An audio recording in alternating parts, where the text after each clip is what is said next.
Hello, I'm Jashikins, and welcome to another episode of Jash Reads. And today we will be continuing to read Animorphs number 11, The Forgotten by K.A. Applegate. And as always, this video is not intended for kids. This video is instead intended for adults who are discovering or rediscovering Animorphs. And I just realized I forgot to brush my teeth. Like, I brush my teeth every morning, don't worry. But usually before filming, I just like to get a very quick brush in just so I feel better and I can look over my teeth and go, hey, my teeth actually look somewhat presentable. Because this camera is constantly pointed at me, and my teeth are a big part of my face when my mouth is in motion. But I had no excuse. Like, usually preparations for this include at the very end, brush my teeth, go to the bathroom one last time, especially when I do like hour-long videos, and it's like, yeah, this is recorded live, so it's like if I have to go, yeah, just what the heck is going on with my life? But oh, good news before I start this video proper. I finally got a non-damaged copy of the Animorphs graphic novel, which I am currently reading. And holy shit, I have to, since I'm going to be reviewing it, and I want to do this one time, and then, in the future I'll probably be rereading like thousands of times at least. So I have to, it's like, slow myself down. And then I also have to stop myself when, like, oh yeah, I have shit to do today. So, yeah. It's good so far. Except they changed a construction site, abandoned construction site to construction site, and I've been hearing abandoned construction site since 1996. So, but yeah, that's like a nitpick, and it is awesome. And I will have actually a spoiler-filled mini review of it out in the near future, hopefully. So, no. Okay. Sorry if that, like, brushing the teeth didn't happen. This intro would have been way shorter. Oh, sorry. If you're wondering, I spent like a minute making sure my glasses and headphones are set on correctly. So, enough about me. Let's go and read the thing, that you clicked on the video for. Yay! Intros usually aren't this long. Yay!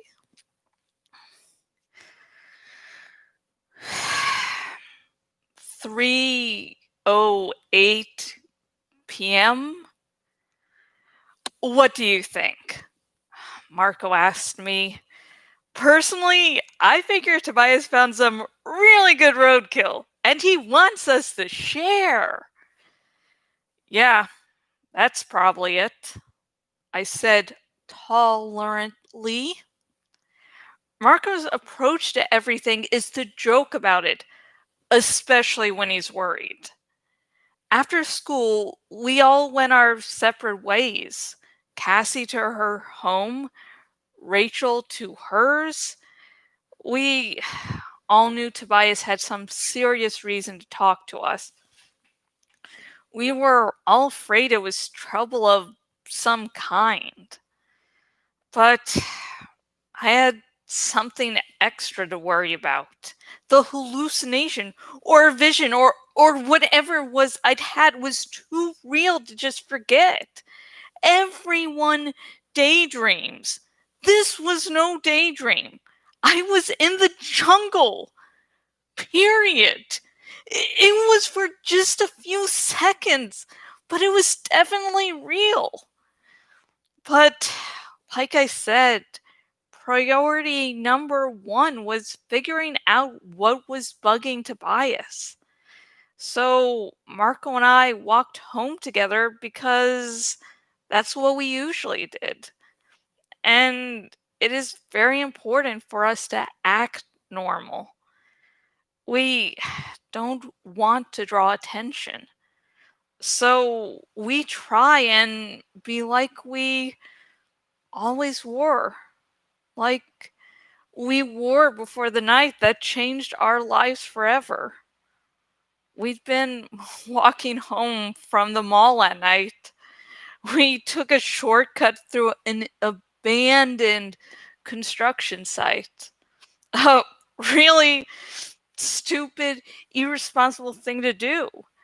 But it turned out it wasn't axe murderers or kidnappers we had to worry about. Before that night, we'd all known each other, but we weren't a group. We had just happened to hook up at the mall. It was an accident or fate or something. Take your pick. Anyway, the five of us ended up walking together as we were leaving the mall. And in a dark, spooky construction site with empty, half finished buildings all around us, we saw the spaceship land. It was an Andalite fighter. It was badly damaged. Up in orbit, the Andalites had come out on the wrong end of a fight with the Yeerks. The Andalite pilot of the fighter was named Alfangor, Prince Alfangor. He was dying. He was the one who told us about the Yeerks. Life changed that night. Life went from being just the daily stuff any normal kid has to deal with to knowing a secret that made you want to sit down and cry. It was Prince Alfangor who gave us the power to morph. It was all he could do to help us. It was the only weapon he could give us. The power to morph. To become any animal we could touch and acquire.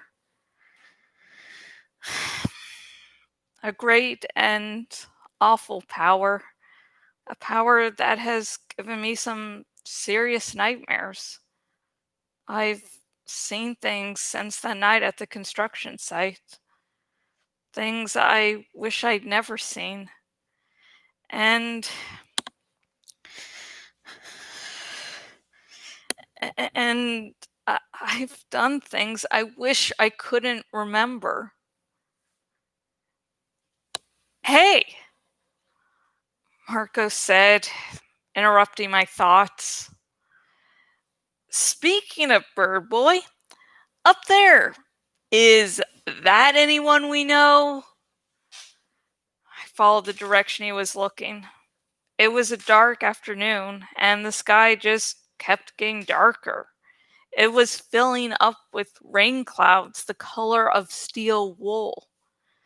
And there, silhouetted against the clouds, was a large bird.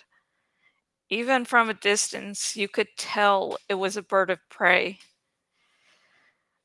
Could be. I can't tell, I said. If it's Tobias, he'll spot us. Tobias is an hawk morph. Permanently. See, there's a nasty little hook buried inside the morphing power.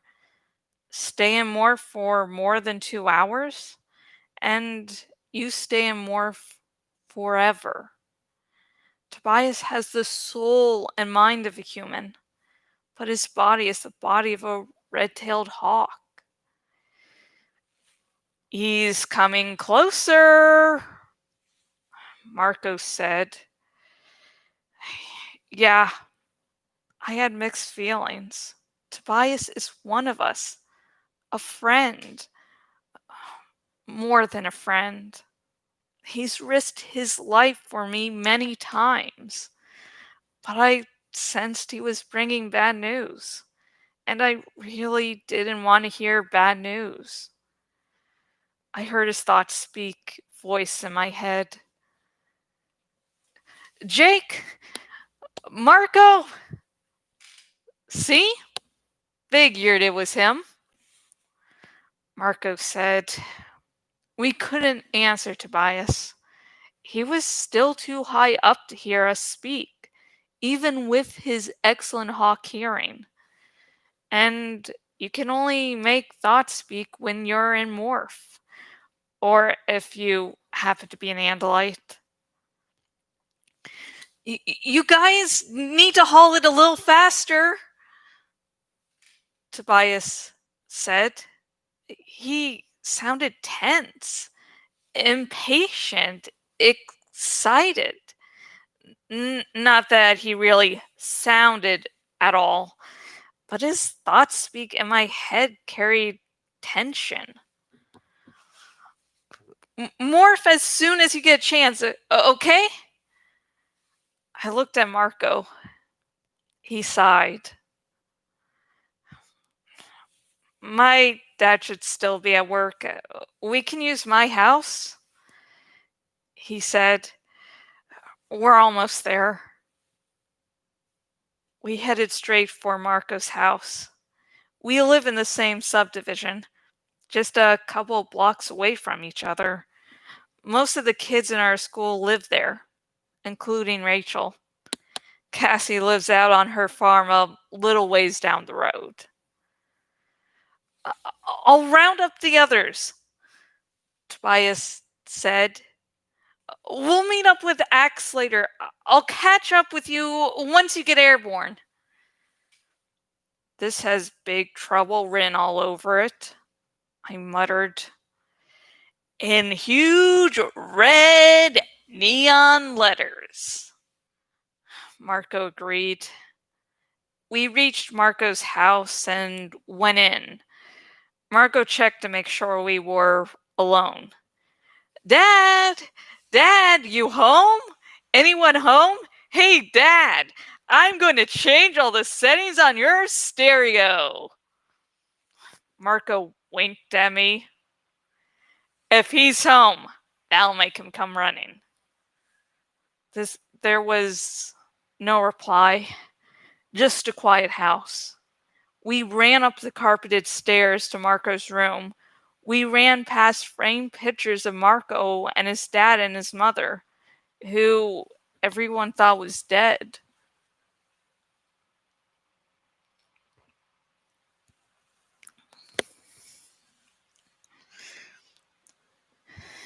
Marco opened his bedroom window as wide as it would go. The breeze was cool and damp. It was going to rain, and I hate rain. Let's get this over with, I said. I kicked off my shoes and removed everything but my morphine suit. Marco did the same. I focused my mind on a bird. It was a peregrine falcon. The DNA of that falcon was part of me. And thanks to the Andalite morphine technology, I could trade that DNA for my own. I focused my mind and the change began. Feather patterns appeared on my skin as if some invisible person had drawn them there.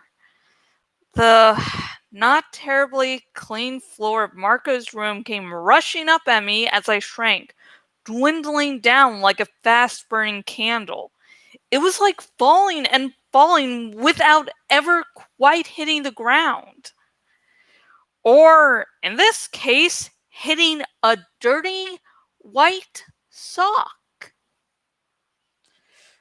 Oh man, I said. Marco, you could at least not leave dirty gym socks around. Hey, I've seen your room, Marco said. You still have some of your old baby diapers lying around. He started to say more, but that's when his human tongue shriveled down to become a tiny bird tongue. So all he said was, Whatever that meant. The dirty gym sock went from being the size of a sock to being the size of a blanket. The only good thing was that falcons don't have much of a sense of smell. I was grateful for that. My lips became hard as fingernails and began to press outward, forming a sharp, down-curved beak. It was weird and disturbing because I could actually see the beak grow like some humongous nose.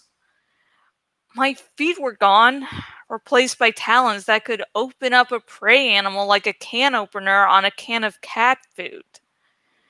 My bones made grinding, squishy not sounds, noises. That word was right in front of my face, and I failed to read it correctly, so let's go back a few seconds to where I wasn't making mistakes and where I'm a perfect little angel.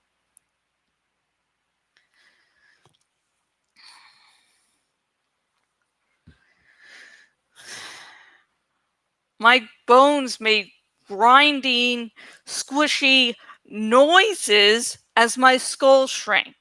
My arm bones became hollow and other bones disappeared altogether. Then the patterns of feathers on my skin grew three-dimensional. It was eerie to watch, like my skin was So this is going to be the part of the video where I continue to screw up every 2 seconds, and let's start the paragraph over. Let's get that good vibes going. Maybe that'll help me. I don't fucking know. Maybe I was on a good streak, but that's all gone now.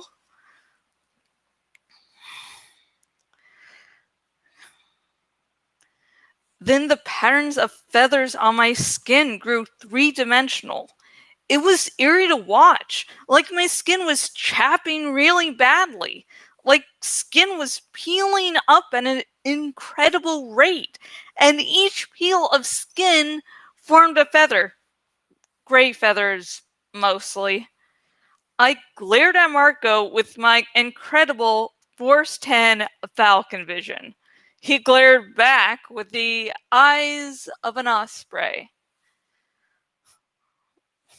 Let's catch some air, I said. I flapped my wings twice and hopped up to the windowsill. Last time I was an osprey morph, some peregrine took a shot at me, Marco said. He sounded a little resentful, like it was my fault. He hopped up to the sill beside me. Don't worry, Marco. I'll protect you. I said it, knowing it would make him mad. Protect me? Right. Come on, big guy. Let's fly. See if you can keep up with me first. Then see if you can protect me. Ha! I opened my wings wide, kicked off from the windowsill, and dropped straight for the grass in Marco's backyard. This is always terrifying. See, you know you're a bird and all, but in your mind you're still a human. And jumping out of windows scares humans. I was 10, 12 feet off the ground, with nothing but lawn to catch me if, for some reason, my wings didn't work. But then my wings caught the air. I felt the pressure of the air pushing up beneath me. I flapped hard. 1, 2, 3, 4, and shot forward. Forward and upward. I flapped and flapped, working hard to get altitude in the cool air. Flapping is hard. Just because you're a bird doesn't mean flapping is easy. Marco and I had just managed to climb maybe 50 feet when Tobias came zooming up alongside us, zipping around like he'd been born a bird. "Follow me," he said. "Follow you where?" I asked, maybe a little too grouchily. Tobias laughed. "We're going to the grocery store," he said. "We're going to the Safeway." "Tobias, are you nuts?" Marco demanded. "The grocery store? What? Is there a sale on gourmet birdseed?" "Funny, Marco," Tobias said. "But it's not about birdseed. This grocery store seems to be having a sale on high-ranking controllers." Okay, I thought there was like another page after this, but that turns out not to be the case. I was like, "Yay, I'm gonna read more today." I was like, "Oh, cool." Okay, just give me a moment, make sure everything is working. I'm checking the battery on the Kindle. This Kindle's battery is a little broken, so it runs out of juice really quickly. So, we're continuing with the very awkward, just very awkward, just the timestamps. It's like, why are they there?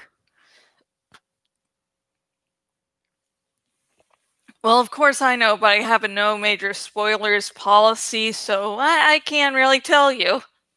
Don't know why I keep on bringing it up. I don't think it's funny or anything. It's just something I'm saying over and over again. Okay, so we got part 2 of the recap. Like, one of the great things about the Animorphs series is that because of this recap, you can really start the series anywhere and have the general gist of what's going on. It's like, okay, there are Yerks, Andalites, morphine, Tobias is an Othlet.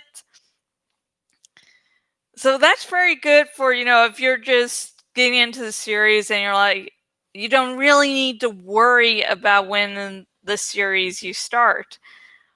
But the downside is that people who read it every single book, it's some people find it draining. I find it fun. I like the recap. I just they do it different ways. They sometimes split it up into different chapters so that, it's not one continuous recap. Yeah. I like how Jake prioritizes things. He's really frightened by the fact that he was in 2 places, during the horrific dancing thing. And so he's really worried about that. He's worried, but he's like, well, Tobias says something is serious. I should probably focus on that first, and I'll figure out my own personal problems later. But if you've read books before, if something's pointed out, especially in the first chapter as a problem, that problem most likely won't go away and might even cause further problems. Like, yeah, sure, Jake, yeah, you just have to figure out what's Tobias wants, and then you can figure out your own thing, because I'm sure those 2 problems won't clash and make a huge mess or anything, no, and I'm sure but Jake's sort of an idiot, so. And we still haven't reached a part in the series where I can really talk about the whole Tobias is trans fan theory, because there's there's something in the later books where there's just more things I want to talk about if I'm going to talk about the theory, and it would be extremely spoilery, especially for right now. But, like, the whole Tobias's soul is human and Tobias's body is a hawk.